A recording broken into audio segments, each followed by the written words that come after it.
I want to welcome everybody to the March Roundtable. Tons and tons that's going on. I would like to say that I was going to do in the notes I had that we were going to talk about the or the spring conference for Tri County. I ended up on the side of the road. Long story short, we made it home. I slept. That was it. So, anybody else that I know, Carol, you can unmute. Do you want to give an overall consensus of the conference? I thought it was very good. It was very well attended.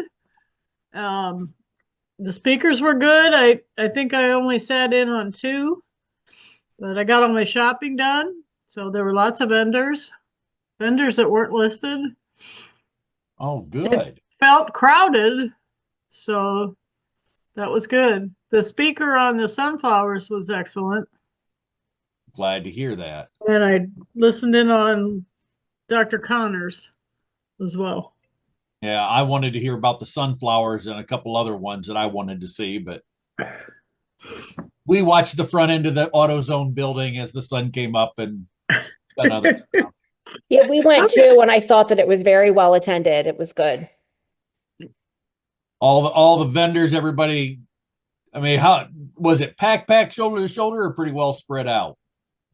I thought it was kind of packed when we left. I mean, obviously not in the auditorium, but I don't know, Carol, if what you think. But I thought when we exited the auditorium, it was pretty. There were a lot of vendors. There were a lot of vendors. I was not uncomfortable with too many people. So, but there were plenty of people. Good. I don't know what the attendance was. I usually ask and get pictures and everything, but thank you very much, ladies, for putting in 10 cents for that.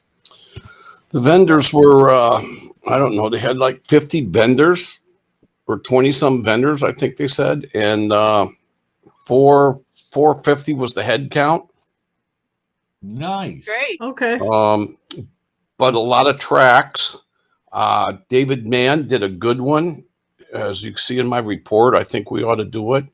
Have him do it at the conference on Mead. Also, the luminaries were a big hit again. But other than that, it was pretty good. It was pretty crowded. I mean, we got there 7:45, and people were coming in. Okay. So, all right. Thank you very much, Chris. Yeah, I really liked the luminaries. I thought that was really, really good. We'll have to do that. Yeah, it was good. All right. All right. Pushing on. Some of the things with OSBA. Make sure you join and renew by March. We're kind of cutting that off. So get that done. Just a heads up, because of the weekend, we had Tri-County in there. The education PowerPoint 2 moved back to March 8th. Also, the videos are being uploaded tonight. The graphics 2 is on March 15th. We're going to do an organization of Google. This is 4 or 5 clubs actually requested this. They want to know how Google can help save their club with sharing documents. So it's the same thing OSBA does. So we'll put that on. And then the last one, we've had a few people from different clubs ask about treasurers. So I've asked Mr. William if he'll turn on. I'm waiting to hear back from him. We might put on a class just on the basics of being a treasurer, how to turn on and keep records, how to make sure that the club's compliant. The Ohio Secretary of State, and doing a couple things like that. We'll put a small PowerPoint together and then put that out that all the clubs and the treasurers can turn on and watch that. And that'll be the end of the training series for this year. So all the videos are up if you go to education videos, you'll go to that section and the education will come right down from that. We're drawing to the end on the decal contest. So if you're artistic and you want to make a decal, if you're chosen, we're going to turn around and have those mass produced, and those will be up for a donation to OSBA. You'll get some of those decals then. And then Roger, I'm kind of turning it over to Roger. Roger's putting out the Hive Digest. This is for beginners. So if you go to the Hive Digest, It has useful tools in the apiary inside the hive. Over and above is that second and third year beekeeper, and a vocabulary section.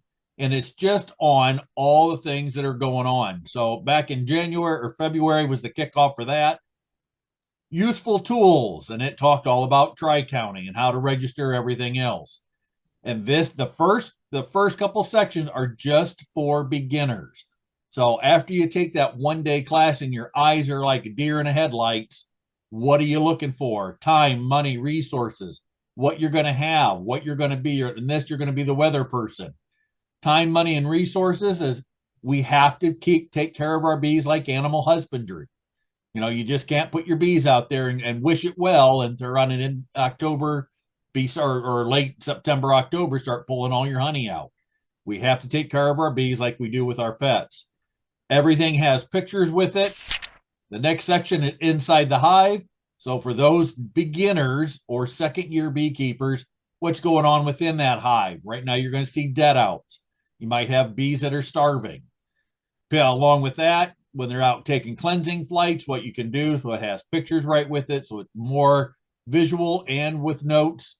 Over and above is that second, third year, maybe fourth year beekeeper, depending on where they're at, talking about what you can do in the end of that season. So you can start in that second, third, fourth year, you can start producing some nukes.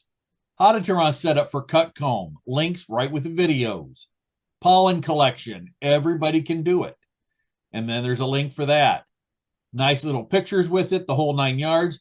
And we started this quite a few years ago, a vocabulary section talking about torpor, sustainability, culling, PPE, IPM, and what does it mean to a beekeeper? It's like talking to a gemologist. You know, when they're talking carrots, what? Carrots in a garden? Nope, they're talking carrots in a diamond or a ruby. So our vocabulary in beekeeping is that same thing. You need to learn the kind of the lingo. And then on the fourth page, we don't have one yet. Roger's starting one and just going to be talking about the basics and being healthy, doing what's in the bee yard. And he's going to try and have that with links. And then we're going to link that back to the beginner internship and other things that we have in OSBA.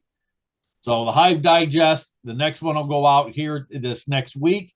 So you'll see issue 2. If you're a paid member, when you go to this page, you'll see all the previous issues and all the new stuff. One of the new tools that I'm going to turn on and be pushing in is a purple light. So it's a UV light. You can turn on, look in, and then see what your mite frass or your mite load is when they excrement in the inside, that white crap, if you will, inside that frame of wax. That UV light will pick that up, and we'll talk a little bit about that with the slideshow tonight. Some of the other things that are going on, the affiliates. The deadline's coming up this next week to get your affiliate clubs. All the clubs have been turning in their paperwork, sending in their check either by invoice. So you can go in here, and if your club for your renewal, it's $500. You're going to put that in the memo. If you do, please put in the club name, the treasurer's name, and that you're renewing or if you're applying. And you can pay for it right online. A lot of clubs this year are doing that, and it's saving us a lot of time. Once your club is completely done, and William and I both sign off that, you've got the renewal done, it's paid. The Secretary of State, good. The Ohio Attorney General is all renewed. You're going to get a little red X behind your club or organization that all your stuff is in and it's paid for, done, and you're all caught up. And right now we have a little bit of paperwork to look through, but all these clubs so far, nobody's got all their stuff in. Down below is the club packet information. We put out a video and we had a meeting with the clubs approximately 2 weeks ago. That recording is still live, so they can go back and see what they need to have. The power of attorney. Do they need the 990? What do they need? And all that information is in there. All the clubs that are still active within Ohio, we're asking you, if you're not an affiliate, this paperwork, this club packet will already have this in here. But if it's not an affiliate, we're asking you to fill out the OSBA association contact form. The reason we do this, some clubs disappear, other clubs start up, and there's always a rotation of officers between the president, vice president, maybe the website's changed. So we ask every year for you to reload this, fill out this information. It's a fillable PDF online, or you can fill it out old school. Please update this information, and we're going to update the website with that information. You can put in a picture of your logo. You can save as, and it saves it right to your computer, and you can send it right to the communication officer. You can print it old school right there, and they're on and send it in. If your email is defaulted in your computer, you can click email and it'll pop up email, and you can send the whole packet in one shot. So a lot of the things that we're asking you to do, those deadlines are coming up because everybody's going to start looking for clubs. You know, a lot of things are going on right now with new beekeeper outreach, and new clubs are having new beekeepers. So we want to get that information as soon as possible and get it published online so people can find your club. This is a little early, but I want you to start thinking about this if you have not received your renewal already. In Ohio, and I'm saying this as not only the president of OSBA, but as an ODA, Ohio Department of Ag inspector, you must register your apiary, and your apiary location is wherever you have your bees. An inspector is not going to say, so if you have all your property and you have your 3 beehives behind your barn, that's an apiary. Now, if you have 3 more hives down at grandma's 5 miles away, there's 2 apiaries or 2 locations. So you're going to turn on register that. It's $5 per location. If you do not do it before June 1st, there's a $10 late fee. Same thing on this. If you type in Ohio apiary bee inspection, it'll pop up this paperwork, or do apiary registration for Ohio. You'll download this form, fillable PDF, registered previously, and if you registered last year, you'll get a renewal already in the mail. And then all you'll have to do is confirm that information. If you haven't and you're brand new, you're going to go in here and put brand new beekeeper. The certification year is going to be 2025. Everything else down below the beekeeper's name, address, email, phone number, county. That county inspector, if you have a county inspector, is going to reach out to you sometime this year and come over and inspect your bees. Apiary location, again, if you just have them in your backyard, it's 1. If you have them down at grandpa's place or somewhere else and you have 2, that's just 2 locations. Times the 5, your check or money order for that amount.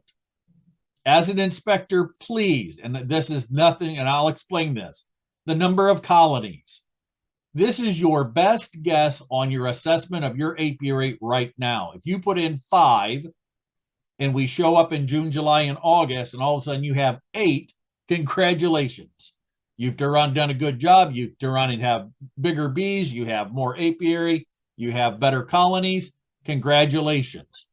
If you put in 5 and we show up and there's only 1, we're going to ask you other questions. You know, what can we do to help you? The apiary inspector, as far as I'm concerned, we don't care if you drive a VW Bug or you got a Beamer. If you're in a trailer or you got a $500,000 home, I don't care. I'm there for the health of the bees. Please put in your county, the township, and put in some crossroads or some GPS coordinates of how to get to that location. So if you have them out at grandpa's place behind the silo bin and everything else, put in there the crossroads, what direction, north, south, east, or west, or the color of the house, and it helps out the inspector. If you have them on somebody else's property, then please put the property owner. If you're going to sell queens and nukes, all you have to do is check that box on either of them. If you're going to turn around and if you're a senior beekeeper, you're going to sell a couple nukes, please put yes. If you're going to raise a couple queens and give them away, please put yes. The signature down below and the date, send that into the ODA right at the top of the Reynoldsburg address, and you're all set and you're compliant. Some counties out of the 88 in Ohio, I think there's right now 72 inspectors. So if you do not have an inspector, please reach out to Brad Deerling. He's the apiary inspector for OSB or for ODA, excuse me, Ohio Department of Ag, and then turn around and set all that up. So you will be compliant for this year. I'm going to get rid of that. And I'm going to go over a couple things real quick that we talked about last time. And I want you to start thinking about it now so you can turn around and think about what you're going to do in the end of the season. And let me switch some things around real quick. There we go. If you're having a dead out, and we kind of talked about this, and we're just going to lightly go through it, and then we're going to open this up for questions. Don't just take your bees in that dead out and just toss them out in the lawn and everything else. I want you to start thinking about taking those bees, use that Varroa Easy Check, and I want you to take 200 or 300 of the bees up to that line in there. There's a line in there for 100. There's a line in there for 300. Fill that container up with 300 dead bees and do an alcohol wash.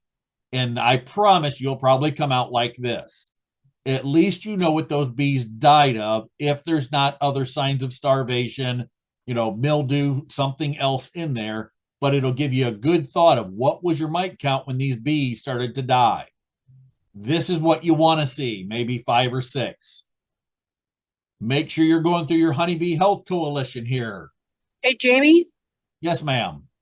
would the mites have left the bees if they died? Nope. They'll stay right with the bee. Okay. And if it's a fresh kill, if it's a fresh one that just died lately, as you're doing the alcohol wash, you'll see their legs moving. I want you to start. Here's where we're talking about the UV light.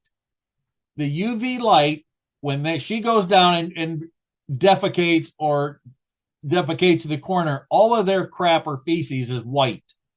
When you take a purple flashlight, so no different than this right here, take the purple flashlight, you walk, you look, you hold your frame up, you take that purple flashlight and you look, you're going to see that excrement start to glow. No different than if you're walking in with white teeth or a white t-shirt or anything like that, into a purple and one of the UV dance type things. And you'll see all these immature mites that are all white. And you're going to see how much that frame is loaded. So as you can see here, here's that white frass. It's just going to glow as you see those frames that are brown, black, loaded with mites, and take them frames and get them out of your rotation. So if you look here on the side, you can start to see it here. And I haven't got any white. I got 7 frames in the freezer right now. I'm going to take frame pictures with a UV light and show you the difference. So even if you have the sunlight over your shoulder, let the sun come over your shoulder and look inside that frame. Right there, you can see tons of frass. Right there, tons. There, tons. There, tons. In this colony died of IPM, or integrated pest, PMS, parasitic mite syndrome. So you see all that stuff in there that they died. When we see it, the only thing we're going to see is deformed wing virus, or K-wing. And then they're going to get snotty brood after that, the PMS, where they get snotty brood. You're going to see bees having, right here, they had no wings on her. So they had so many mites and so sick, along with all the other diseases of cashmere disease, Israeli paralysis disease, and things like that, that they died. So one of those things. Start checking your colonies. Do you see dysentery? Are they crapping all over the place? Did the colony die? What's it look like? Take tons and tons and tons of pictures, because when you're asking what they died from, this is only going to help you in the end. You don't really need to do an OSEMA. Check out your bottom board. Do you see mites on the bottom right now? There's a mature mite. You'll see some immature mites, and then you'll see legs and other things, but you'll see it maybe what that mite count was or what was going on within that colony. Can anybody tell me? Well, it's right on there, excuse me. Right there, starvation. If all your bees' heads are in there and they got their butt sticking out at you, and there's a blow up of it, that colony died of some kind of starvation. That means there wasn't enough honey, there wasn't enough junk food or anything else. They didn't have the warmth for the colony to gyrate to run and keep warm enough. They stuck their heads in. and they turn around and died at that point. Or they died of a mass. So the queen started to lay. This is exactly what's going on right now. The queen's starting to lay brood. But in this, there wasn't enough bees to fan out to warm those colonies, because you can see she laid one layer here. Here's that second layer around that outside edge. And they turn around and they couldn't thin out enough. They didn't gyrate enough heat, because they want to raise that brood and keep that brood at 90 degrees. So if it's 10 below zero or wind chill, that colony's still at 90 some odd degrees to raise that brood. Sometimes you'll see chilled brood on the bottom of this frame, that the brood is actually white, and then it just starts to twist a little bit and gets yellow or brown where it started to die. So some of those telltale signs is that switching between the fall bees and those all the way through the winter, and then they're starting to switch over into the spring bees where they're starting to raise that brood. There's one of a brood buildup that died. This was a very strong colony, but they again, they had a little bit of chalk brood. They started to die. They started having pinholes, same kind of thing, and they just crashed. Yeah, everybody will see this every once in a while. There's just a handful of bees, and they cannot gyrate and create enough heat for thermal mass. If you start to see, if you have a dead out, please take the gear and instantly start ripping it apart, taking pictures, tear it apart like this before the bees start to get moldy, and that mold will grow on the frames, it will grow on the wax, and then it just takes over the entire colony or the frame until it looks like this. Please, please, please, please, please don't say, well, can I scrape this down and put that in a colony? The bees don't have Ajax and Windex and scrapers where they can clean it off. They're cleaning it off with their mouth, which is a viral that'll get into their viral in the gut that makes them sick or give them dysentery. Take that frame, chuck it out. It's about $1.50, $2 tops if you have wax or real plastic foundation, and get it out of your rotation. Dry sugar, if you had dry sugar in the top, you'll see this in the frame is where they're taking that and mixing it with honey. And this is the crystals that you warmed in that 2-to-1 sugar water, or the bees liquidated down and it's starting to recrystallize into sugar. A lot of people tell me that looks like chalk brood. It is not chalk brood. That is recrystallized sugar. Good time to go in there and evict anybody else who's living in there. Give them an eviction notice and start culling your frames. Look for dead outs. You know, the chemicals you need, you don't have to worry about right now because we're not in the springtime. Fermented honey, you'll see the honey blowing out the caps and starting to drip down, and you'll see micro bubbles inside of that. So it had too high of a moisture content. The moisture or water activated the yeast, and then it turned around and popped up. Look for any disease. Varroa, it's a good time to check for that. And if, again, you see tons of frass in there, in that wax and pollen, wax is hygroscopic, and it's pulling in that disease, and then check for any damage on top of that. Anything in this frame should put the hairs on the back of your neck standing up. That's chalk brood that's completely filled. That's chalk brood that has bloomed. And as the bees clean it up, they just drag that out, and it goes into this cell and this cell and this cell. It's a spring, late summer disease. It's when the moisture is real high. We start having issues. This is a combination of EFB and AFB. Pop quiz. If I turn around and take a piece of toothpick or Timothy and mix that larvae out and it ropes over 1.5 inches, what could it be? AFB. AFB. If it ropes less than 1.5 inches, it could be EFB. Very good. Another telltale sign, anytime that the cappings are convex or concave, they should always bubble up like a dome. If they're ever concave, that they're sunken in or have pinholes, this is a telltale sign. There's something going on that colony. This is sac brood in the young stage where the tongue or that larvae stuck to the side. And this is the dried up stage. All brood. I want you to remember this: white, wet, and creamy. White, wet, and creamy is going to give you, I don't think I have a slide of it. No. White, wet, and creamy is all brood should look like this: white. Wet means there's tons of nurse bees converting royal jelly and brood food into food that the larvae should eat. So if everything was white, wet, and creamy, that's healthy.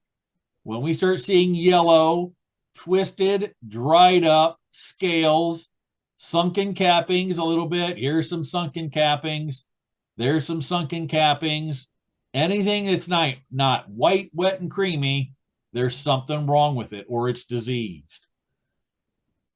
And then I want you to start thinking about this: the age of the comb.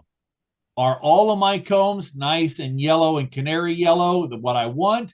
Or is it yellow, or it's what's went from here and it's starting to get into that brown and black? Because years ago, Reed Johnson put an article in Bee Culture. He got some frames from Dwight Wilson. This is all that stuff that's in there. Deformed wing virus, that's hygroscopic. It's in that wax.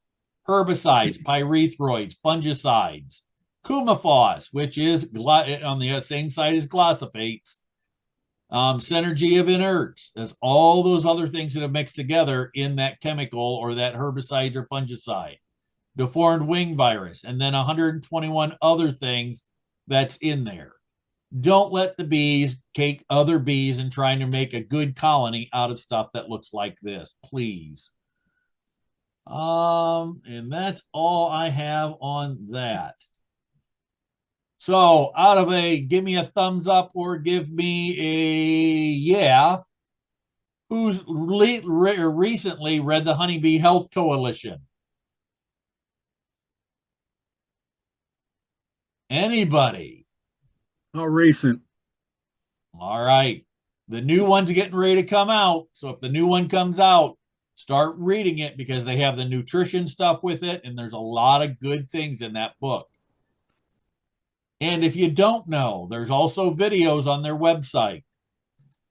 And then, like I always tell everybody, right now, even though this is an older talk, kick your feet up and look at what worked this year. Did you have the time, money, and resources to be a good beekeeper? Or did life and work and other things get in the way where you just did not have time to be a good beekeeper, so you couldn't do it? But think about all the stuff that worked, how much time you had into it to be animal husbandry and keep good, healthy bees, and what you need to do. So there's the overall wrap up of tonight. Some questions. Kathy, when the comb is very dark, can you scrape it and re-wax or toss it? If you have plastic foundation, you can scrape that all off. Scrape it off as much as you can, and you can still reuse the frame. If your frame is sitting and it's got, a little bit of wax around the outside, you can take that, break it out. I usually take the plastic, break it out, and put a brand new piece of plastic in. I don't have the time to sit and scrape all that off. You can, if you want to, put it in a freezer, leave it set for 24 hours till it's absolutely rock hard. Put it above a trash bag, a trash can, like a 55-gallon trash can with a trash bag in it. When you scrape it, that wax is just going to be brittle and just blow out all over. Scratch it all down to the foundation, put that frame back in, and you're good to go. If you want to, you can pop that frame completely out, or that plastic out, and then chuck that if you don't want to take the time to do that. If you have real wax foundation, you could cut that out and reuse the wood. So the wood's not going to get contaminated with anything. Now, if they have dysentery or they've crapped all over the frame, then I would take the frame and everything and chuck that too. Good question, Kathy. If you have more than one apiary, does the business label keep the original address, or do you need more than one label? If you have more than an apiary, the business. Okay, explain that for me, Kathy. So I'm getting ready to put bees this year on a friend's property.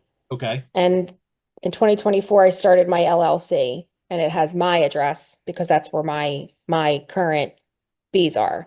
Yep. Do I just keep that label Yep. for the You're honey? you're Okay. fine. You're All right, fine. thanks. What you're using it for, you're using it for an out yard.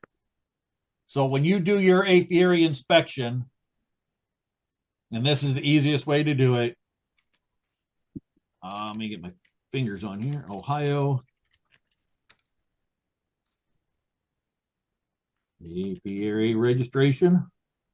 It always comes up the first one, apiary registration, Ohio Department of Ag. Go down here to download. When you fill this out, Kathy, your first one, this really doesn't, you don't have to worry about, that's just for your property. Your friends is going to be on the different. Your LLC that you're creating, that's just your resources you're using. But when you fill this out, you're going to say, okay, I'm going to put 5 colonies at, here's the county if it's different, or the township, the address, and then the property owner will be your friend's address. So I just did my renewal for mine. So I'll fill that when I get put bees on her property, just fill this out and do up at the top. Do I check additional locations? Yes, if you wanted to undo that, when you put on add more, like for mine, I got 6 locations. Okay. So if I add another apiary, I just check this so they know to add, that 7th or 8th or 9th, whatever one you have. Thank you. Okay, thanks. Yep, not a problem. Hey, Jamie, Yes. for those new beekeepers who don't have any bees yet, when's the last date that they can June fill out? 1st. June 1st. Okay. Yep. June 1st, or if you send it in after June 1st, it's an additional $10. So if you would turn on and do this on the 15th of June, you're going to turn on and add in that one apiary. So if you only have 1 yard, $5 for that, and then you're going to add in that $10 because you were late, and it has it right here of the collection fee. Let me blow this up so everybody can see it.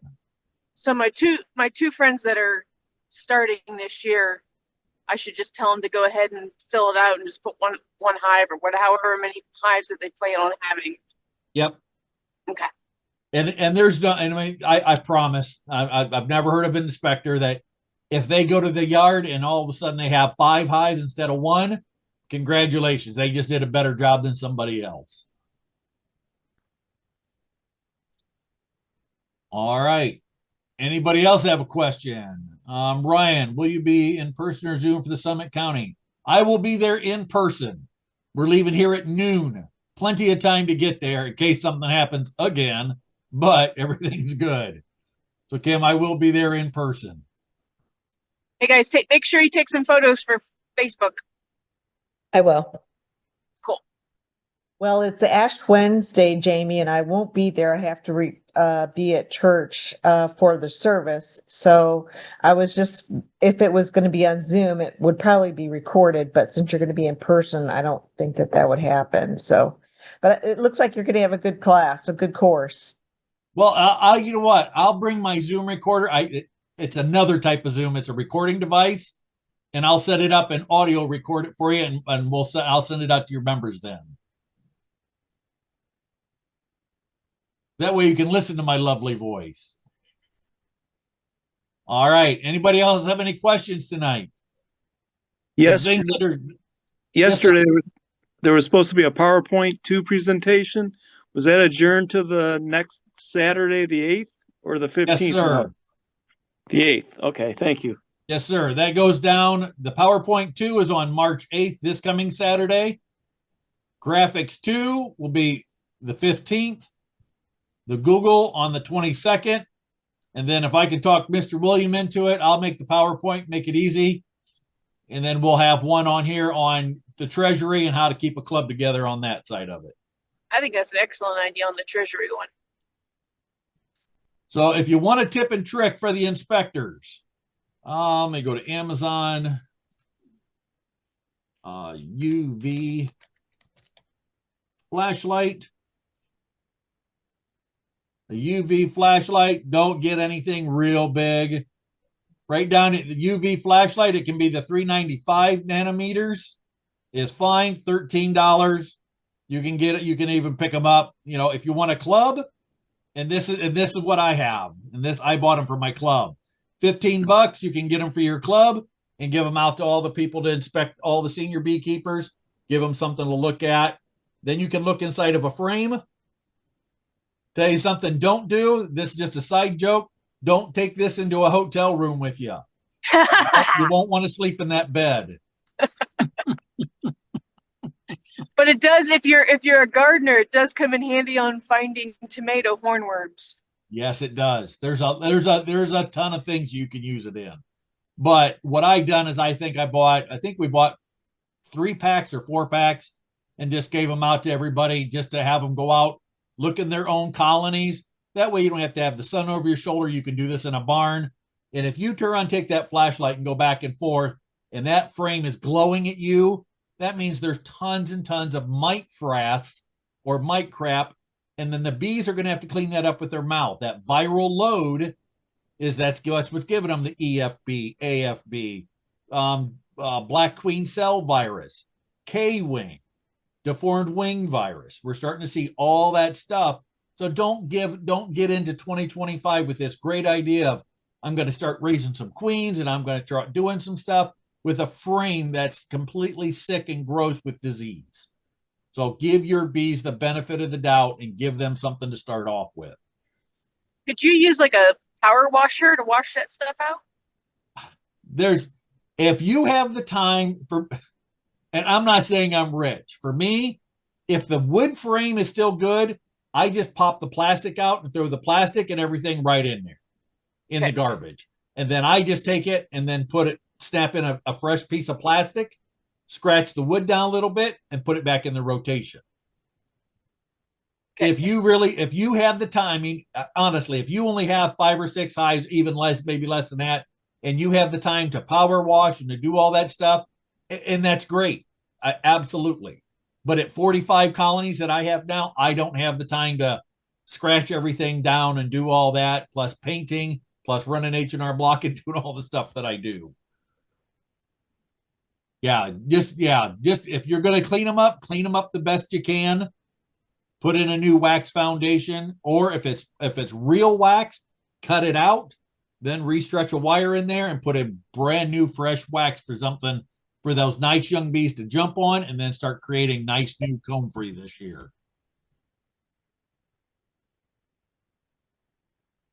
Let's drop down to Kim. Kim hasn't said anything. Mr. William, you got any questions or comments tonight?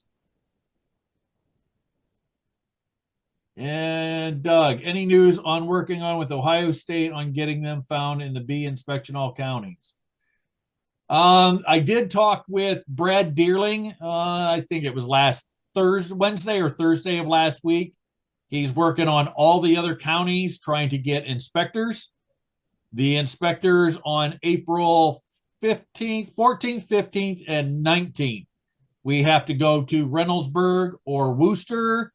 And there's another location for all the inspectors to start getting together, getting their PowerPoints, getting their paperwork, and getting everything done. So within the next month, the whole apiary program will be up. If you do not have, and I'll say this because of Doug, if you do not have an inspector in your county, talk to your county commissioners. The county commissioners, even though we run under the Ohio Department of Agriculture, our bosses or who hires us is the county commissioners or the soil and water. And there's a couple departments that, depending on the county you're in, but go talk to them, explain the importance of beekeeping, that, you're using the best recommended practices to keep healthy bees, what beekeeping means to not only you, but to the public, the pollinator, the food supply. And if you need help or need someone to come in and talk to them, talk with Brad Deerling, or get a hold of me for OSBA, and we'll come down and I'm more than willing to do a talk and come down and talk to commissioners and see what we can do to help things out. It is vital to turn around and have, if I'm a beekeeper in my area, I really affect everybody in a 2.5 mile area around me. So as you turn around and have better bees in one area, my neighbor's going to have a better chance if I keep better bees and healthier bees too. Once you turn around and have somebody in between or a feral colony has disease, then it just spreads and spreads the same way. I hate to say this, but I sent our county commissioners a letter asking them why we didn't have a bee inspector, and I went through all the importance of bees and pollination and everything. And basically word for word, the answer I got back from the county commissioners was, we don't have to. And they don't. And that's the sad part of it. Defiance didn't for years until I came on, and then I went up and kind of gave them a talk and just let them explain it. And then the next administration, there was two of them that were either not voted in or retired out. The next two that came in were completely about bees, and then I got voted in as the inspector. I can tell you, this is just kind of off the cuff. Chris and I talked to a PhD at the Tri-County that who will remain nameless because it's not official. But we asked him if he had any news on the current bee problem, and his opinion was that he thinks it's going to come down to high mite load due to Amitraz resistance. So, Yeah, for anybody, and thank you for bringing that up, Doug. I can't get on it from here. I don't have the email. There was a link on this last Thursday about all the millions of bees that are dying out in California right now. They had a video. The Bee Informed Partnership put a video out. So for those of you, I might be able to find that IPM. Let me go to YouTube. There was a video they put in Apis M. Let's see if I can find it real quick. Yeah, I watched that yesterday or last night. Yeah, the Apis M project put it on. I think that was the other video here. Yes, 2025. If you go to interactive, we'll stay with the commercials and this stuff. Apis M put on a thing that they were talking about the 2025 colony losses. In California, they were short 500,000 bees coming out or going into the almond production. But also remember, and I'll let this play, and I'll just put this on silent real quick. They had a nice grafting and a nice animated graft in here that they were talking about, and I feel I can find it right. I think right there. So they were talking about, and I'll let this play for a second. All the bees in the almonds, also after they're done, they're going to be going down and doing sunflowers and melons and grapefruit. Those are the bees that are doing all this cycle. So as we don't have enough bees in California, that's also going to affect everything down through the rest of it and up the East Coast and then up to Michigan for blueberries and apples. And this whole cycle starts again.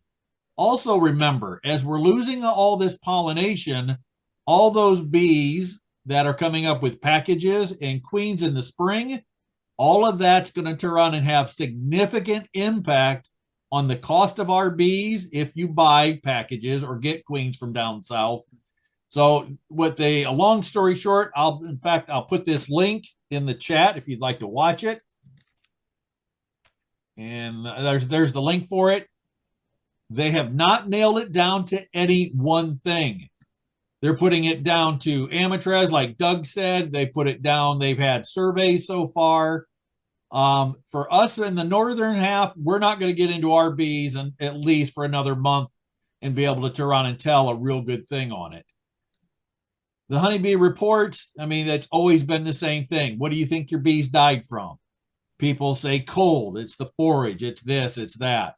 So they haven't dialed anything in and said it's exactly what it is. They have a whole team of people. Dr. McArt is the one looking at the pesticide residue inside of the colonies. So what's in the bee bread? What are the bees feeding on that could have some stuff? They have the Honeybee Health Coalition, American Beekeeping Federation, Honeybee, or the Apiculture Health Society. They have tons of people that are researching this. There are no answers at this point. It's kind of like colony collapse disorder when it happened about 9 years ago, when beekeeping went into the world news, and everybody's asking, well, what are the bees? And then we had tons of people wanting to save the bees or wanting to become beekeepers for the other side of it. We're being thrust into this limelight again with another wave of colony collapse disorder, and it's going to affect everything as far as prices, as far as beekeeping, and everything else along the lines. They had a lot. She talked at the end, took a lot of questions, but I found that the animation, the most significant, that, and if I could remember the world, 41% loss on that. The other one she had, it was at 60. So they really haven't dialed in how much they've lost of yet. She made a nice animation for this, and I'll play this real quick. So right now, U.S. honey is 350 million, but pollination is 18 billion. So that's everything that we eat on a regular scale. If you go down to a grocery store, that's what a grocery store looks before pollination or after pollination and all the variety of food and everything we have. And then she goes into what it looks like afterwards. And we might see a touch of that this year, that there's not going to be as many. And these sustainable beekeepers that run hundreds of thousands of colonies and run 10 and 15 and 50 semis of bees back and forth, those are our bees that are going to come up in our packages if you're buying packages up through Ohio in that April and May. And then queens are going to be the same way. So there's a lot of the things that everybody's watching. Roger Myers and I went to the Wisconsin event. There was a conference that we went to, and that's when everybody was kind of raising the alert of how many millions of bees were not being born or had sickness and everything in for the colonies for that. So it's something to keep an eye on. If you're an OSBA director or representative or board member, please hesitate on the side of caution. If you do say something, please say the words, it's my thought that it's this. Because as OSBA and a organization for the state, there's nothing they've nailed it down to yet. My personal feelings, and I'll say that again, my personal feelings in this is the same thing that happened the first time around. That's what sent Reed Johnson out to California to see if it was the inert, all those chemicals, the synergy of all the inert chemicals. Randy Oliver was out there. They sent all these state organizations out there when colony collapse happened the first time, and nobody nailed it down that time. And then it kind of got out of it, and now we're back into it again. So it could be some other stuff. It could be the forage. It could be chemicals. It could be the inerts. It could be a lot of things. But please, as a state representation for Ohio, please don't say things that, yes, Ohio State or OSBA thinks it's this. Because right now we have to keep an open mind of all the things that it's going to affect. If you want to go on and talk about healthy bees and other things, that's fine, because we all have to have healthy bees and all the things it takes to keep healthy bees in for this whole thing. Carol put in, you can use an oscillating tool to clean the wax off and then power wash. So there's a good tip and trick. So the oscillating tool, throw on and put a junk head on that and just run it down through and just vibrate all that wax right off. Put it in the freezer for 24 hours, and I bet that would make a quick job of it. Thank you for that tip, Carol. That's a good one. Anybody else have any questions? I I have make one. Joe do that. You make Joe do that. That's rotten. Yes, Miss Kim. My question, I had changed out some Hive Alive fondant, that plastic packaging, and I took it out and I put it in my pocket and I brought it in the house. I only have 2 hives. So there was a bee stuck in there. Of course, I'm not going to open my hive and take her back. But anyway, I saw a mite on her. Yeah. And so my thought is that, gosh, out of all the bees that were eating in there, and then there's 1 bee left, and I can see a mite on her, then I did a treatment like in the fall. I'm trying to think, do I try and take a count to do a treatment? Do I just do a treatment? Do I wait until the spring? I don't know exactly what I should do. So that's my question is like, what should I do if out of one bee that I happen to catch in that packaging Yep. to see a mite? I wouldn't panic right now. What was the weight of your colony? You still have a lot of good weight in your colony? I did not check the weight, so I can't answer that. I Okay, just was in there quick in and out and changed it, so I didn't do anything else. Okay. A thing that I teach, and this is everybody's different, is popping the hood. So open your telescoping top and look and see what your health is. Are the bees all at the top? Kind of tilt that colony a little bit and see what your weight is. As long as you can get those bees till springtime, right now would be a bad time to do I wouldn't be in there breaking any brood up or doing any kind of count or doing an alcohol wash right now. If you were going to do anything and you're worried about the mite counts being so high, some things to do, and let's just run and let's just do this. We can do this right together. Weather, oh, come on, weather forecast. And let's see what the weather's going to be like. So AccuWeather. So we're in still the 50s, 60s come this next week. So if you were going to turn on and always look at AccuWeather, see what you can do. High 40s, high 50s, up to the 60s. I would start and going in there. If you were worried that your mite count was high at that end of the season, you could do an oxalic dribble or do an oxalic vapor. But remember, it's not going to get under the cappings. But at least you would knock the mite count back and at least get you into spring. Another thing you could do, and that's just one option. Another thing you could do is actually go in there with APA, if you don't mind the heavier chemicals, going with APA-VAR and put two strips right in with the brood area on both sides of the brood. When you could break it up, put on a veil, light a smoker, and go in there and put in 2 strips along with the brood in this time period. It's a 44-day treatment. So you would go 44 days from now and then try to get back in there again when it's this warmer side and take them strips out. The 44-day treatment, it's a contact on that APA-VAR strip. So as the bees cross it and the mites cross it, it's going to burn the legs and desiccate the mites. They're going to drop off. And another thing to do, you can take your bottom board, start pulling that out and taking a look. Here's one. We'll just check this and we'll see what else we can do. We'll do Honeybee Health Coalition for Varroa. And let's see the Varroa Management Center. Let's see what they have. So this is a tool right on here. I'll put this in the chat. And I like this just for the fact that I can turn on and use it. I don't have to go to a club. I don't have to get anything. So I can go ahead and get started. Talks about, and this is for reference, giving you a reference of what's going on in your colony. Time to begin. So after sampling, which we cannot do because the bees are too cold.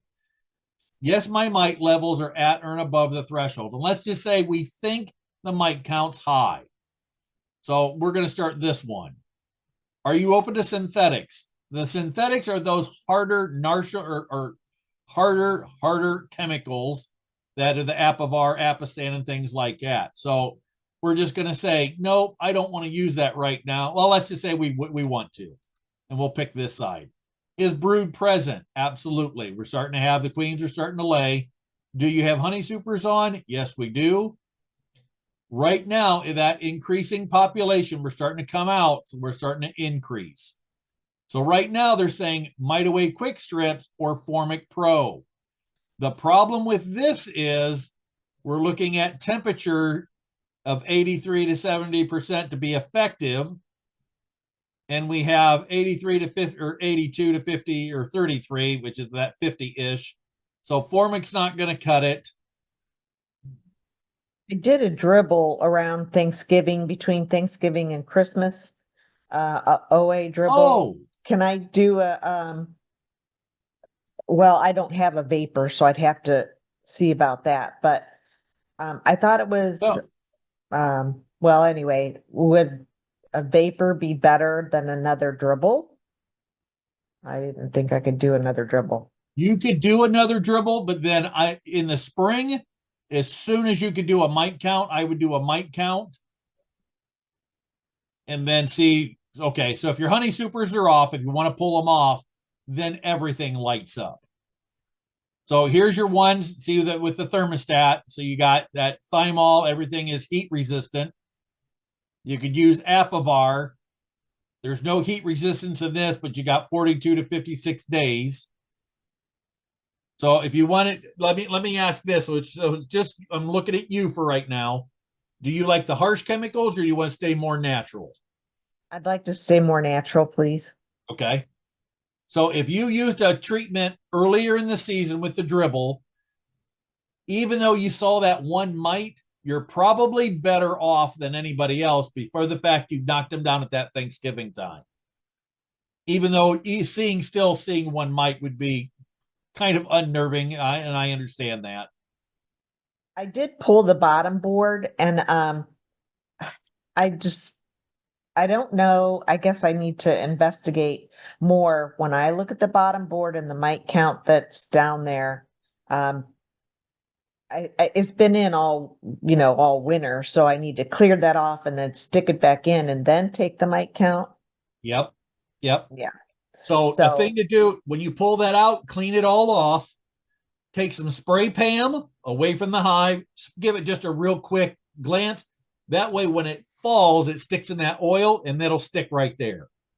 And then when you pull it out, you can see if they're off to the left, off to the right, if they're eating tons of cappings off, and you'll see that debris, and you'll see any mites that have dropped in between that. So that's a good detector of what goes on for that. I would not, if you already did an oxalic dribble in the fall, I would not worry about it. If you want to, look at that thermostat. You know, you could pop a colony open and pull a couple frames, but do it as soon as that temperature gets above that 30 or above that 50 and 60. That way they have enough they can regroup and cluster at night, and then they're good. Okay. All right, good. Thank you so much. If we hit 69, I wouldn't even I would be even tempted to take an alcohol wash. I'm a little farther north than you are, so Yep. we'll have to see. Yeah, if you're getting that warm, I wouldn't even be I mean I would be tempted to just take an alcohol wash just to see what, if I had 3 hives, I'd open up one of them, do an alcohol wash, and then see where at least see where you're at in that. And or you could do another dribble. If it's a high count, you could do another dribble. But remember, the dribble's not going to get underneath the cappings. Good question. Yeah. At least it'll knock it down even more for Yep. the springtime. Okay. Yep. Thank you. All right. Anybody else this evening? I have a question. Yes, ma'am. So one of my hives is just, they all behave differently, and this one hive just is completely rogue. And I've been every day it hits like 45 or 50. I'm popping the back just a little to make sure they have enough food. And this one hive, I've like just keep shoving winter patties back there, and I just put they're on their 4th winter patty, and I just put a hive alive, and they had 3 deeps, and they were pretty heavy, and I haven't lifted them to see their weight. In any event, like 2 weeks ago, a drone came out, and I was like, all right, maybe this was just a late kicker outer. I don't know. So I have also been good about scraping their dead bees out when I have the chance. And then, so I guess, I don't know, Thursday or Friday when it was warm, I did it again, cleaned everything, and there were 2 more drones that I found. I took the pile. I always bring them in, I let them dry out, and I have my little magnifying glass and see, if there's mites and stuff on them and how their wings are. I do the same thing. So, and there were like a good like 400 bees. And so, but my concern, I put Apogard trays on there the other day because I used Formic in August, and then I used oxalic acid vapor, and then I had to use it more than I probably should have because they were robbed, and then they all had a high mite load after robbing on the heels of formic. So I didn't want to, I'm trying to rotate what I'm using. So I put AppleGuard trays on. I know that it's not the ideal temperatures, but I kind of was at a loss with what else to do. So I'm concerned about these drones that I shouldn't be. Okay. No, everybody, we when we teach, we always tell everybody, oh, all the drones are all kicked out after the first frost. There's a lot of drone and a real heavy. I have a black enclosed trailer. It's 16 or 18 feet by whatever feet, and I have a colony that has a 2.5-inch tube that comes out. When we hit that 60-degree day, it must have warmed up enough in the trailer. There was probably 10,000 bees all over my driveway. And when I Yeah. walked out early in the morning, I thought I was walking on ice when I heard the crunching. It was dead bees. It was But there was drones, there's Okay. immature, there's everything. There's okay. a lot of drones. If that colony's heavy Yeah. and they had enough resources, enough pollen, bee bread, honey, liquefied honey, and enough moisture, they just carried those drones right through the wintertime. Okay. And then thank you. I feel like I'll forever be a new beekeeper. So I'm still, when I hear no drones, I'm like, oh, there shouldn't be any drones. And No. this colony is a little different. And then what are your thoughts on the AppleGuard trays? I have to go back in, in another week and a half to switch them. AppleGuard, now, and I'm just saying this for this side of it. So if you go up in here and go to resources Varroa guide, and we go down to I know it's cold. It's not, the temperature is not. yeah, it's a let's see, AppleGuard. So anytime you use something that's not in the chemical or not in their prime, so for that, it's that's supposed to be used when it has a temperature. So let's see. I've read it. I can't remember You what have it is. AppleGuard that Yeah. you said. Yes. Okay, so page 19. Let's just drill down here. I like the science, so I do this. Okay, and this is why I like this. Conditions for using AppleGuard, 59 to 105 degrees. Okay, or under 105. So you were underneath that. Yeah. So remember, your efficacy is also called your kill rate. So instead of it being, let's go down through here. Effectiveness was 74 to 95, and that's if it's done properly. Okay. So let's just say because of the temperature, your kill rate in that was only at 35%, 50%. So did it do some good? Yes. But also remember, without a scientific number that you're putting it in at, you're basically killing a bee on a bee. So Yeah. you don't go to the doctor's office and go, oh, give me some steroid shots and give me this and give me that and give me this.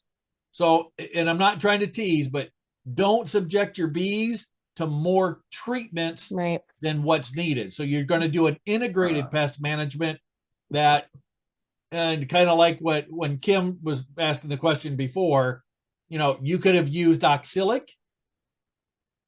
It doesn't get under the cappings, which would have been a good treatment, either dribbler or vapor.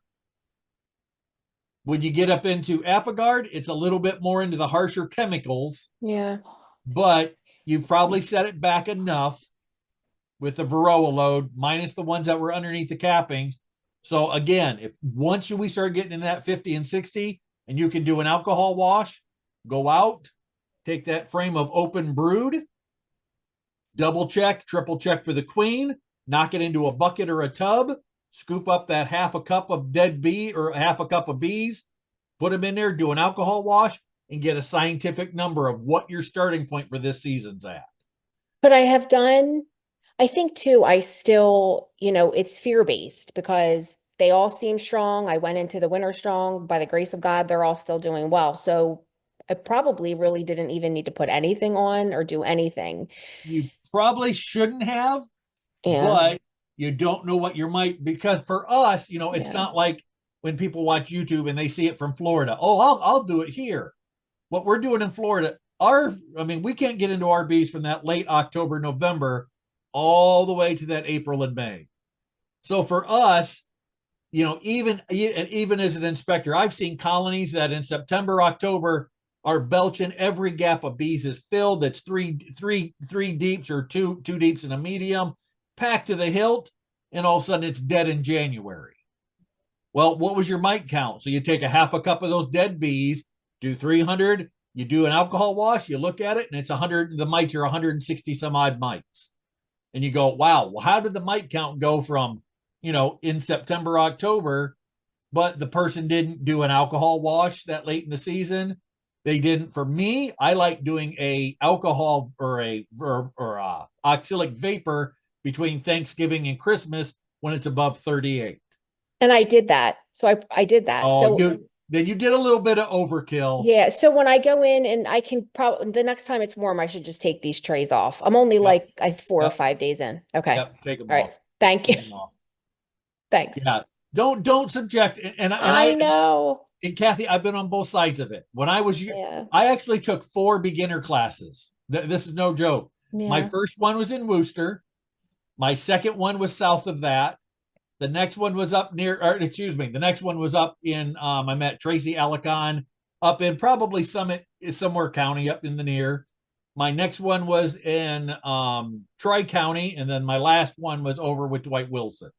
Because when you think of the first time you took bees and you listen to everybody go, oh, you got fungicides and herbicides and this, and you got to turn on rotate the bees, and this is what the bees do. And you walk out with a deer in the headlights, you got 10 years of beekeeping crunched down into 5 and 6 hours. Yeah. So just I always say, do what you need to scientifically to get a good scientific number, to know what the mites need or what the bees need to keep the mites in that 1 or 2%. If you do an alcohol wash and you only have 2 mites out of 300, you're way above the bar. And also remember, the bees are kind of maintaining that too. So the next month, right around that same time, you do an alcohol wash again. And let's just say it stayed at 3. Now your bees might be doing some hygienics that they're keeping the mite count down. The next time, if you see it only go to 4, then you got to start thinking, okay, I'm at least halfway up. My maximum is 9 mites per 300. What can I start using? Or when I look through here, you can use this tool and see what it is, or read through here and go, okay. And like she said, at the beginning, I didn't want to put in heavy chemicals. But if your mite count, let's say your mite count's at 18, is it worth having healthy bees or dead bees? Okay. So, Thank and you. always look at your other stuff. Check mite. Another good one is not Apivar, Formic. Another one's Hop Guard. So it's more natural. It's hops, basically hops. There's Hop Guard. Okay, but when I'm going to use Hop Guard, I need to understand it's a 2-week treatment, maximum 4 times, and I need to understand the directions and the temperature. It has to be above 50 degrees. So that's kind of null and void at this time. So if you narrow this down and really know what to do, when to use it, you're better off. And you're just being a more educated beekeeper. Thank But you. I congratulate you on having a healthy hive so far. It's a miracle. It's by the grace of God. And Carol says Hop Guard is a real gooey, and it is gooey and messy. I on the cardboard strips, I do agree with that. And please remember another thing on this. Look through here and take a highlighter. Make this thing your own. Put highlight marks in here of what you want, what you're trying to get out of it. What chemicals do you like, what you don't like. The other thing to do in here is if you don't understand it, go down here and watch the videos. They have all these things on video that you can watch it all in video and go, okay, Varroa treatment. Here's all the same things, how to put in Apivar and where to put it. So you're getting that 95% instead of that 20%. How to take a good alcohol wash, where to put my stuff. All this stuff is here, and it's research base. You know, they're always changing it. I think the next one's going to be changed here in March. Kelly's going to have some for OSBA printed out when the next release is up. So when that comes out, they're going to change. They'll probably change things in the specification sheet. You know, these things are going to change all the time. When HopGuard came out, it was HopGuard 1. Now there's HopGuard 3. And just reading this, you know, gives you better education on what to do. What does it mean when the population's increasing? What's it mean when the dormant phase? Right now, we're kind of in that dormant phase, but they're getting ready to come out. This just gives you better knowledge in being a educated beekeeper of what to do, when to use it. And if not, come to things like this and talk about it. We'll talk about it with other beekeepers. Go to your club and say, hey, you know, who's using what? Because your own microenvironment is completely different than what it is. Like we were talking earlier, she's up way much higher than I am in elevation as far as in Ohio. You know, her microenvironment might be 10 degrees cooler than it would be for me.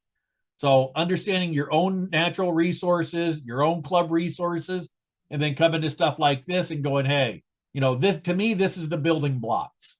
Understanding what to use, how to keep healthy bees, no different than healthy fish in an aquarium, healthy cats, dogs, and everything else.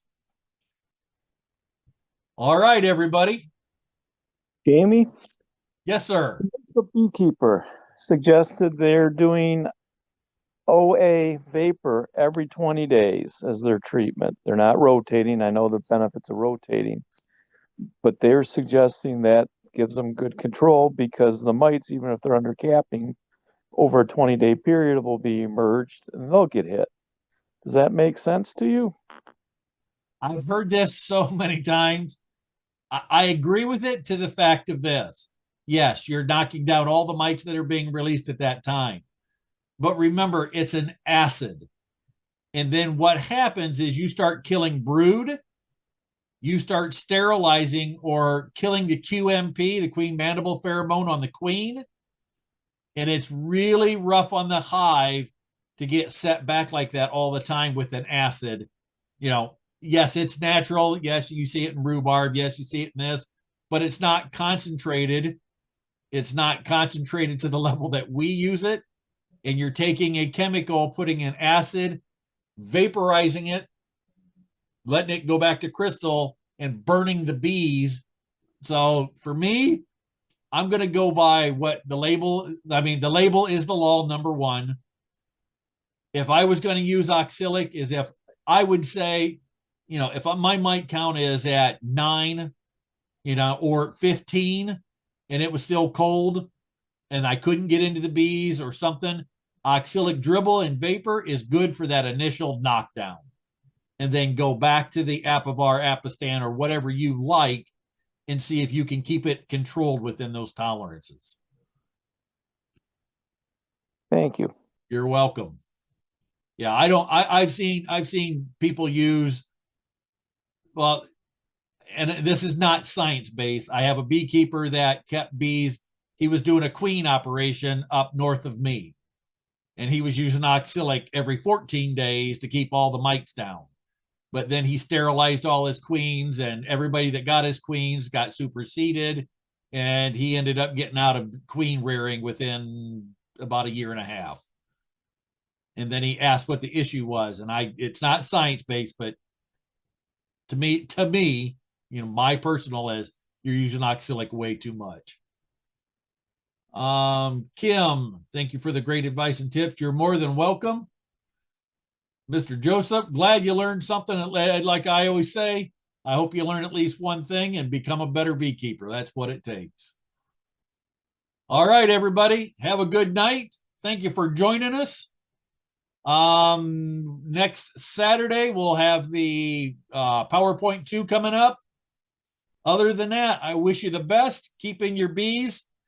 Like we've seen in the weather, this would be a good time to go in there, pop the hood, take a look at your bees and see what's going on. Good time to do assess. Use your resources. All right, everybody, have a good night, and thank you again.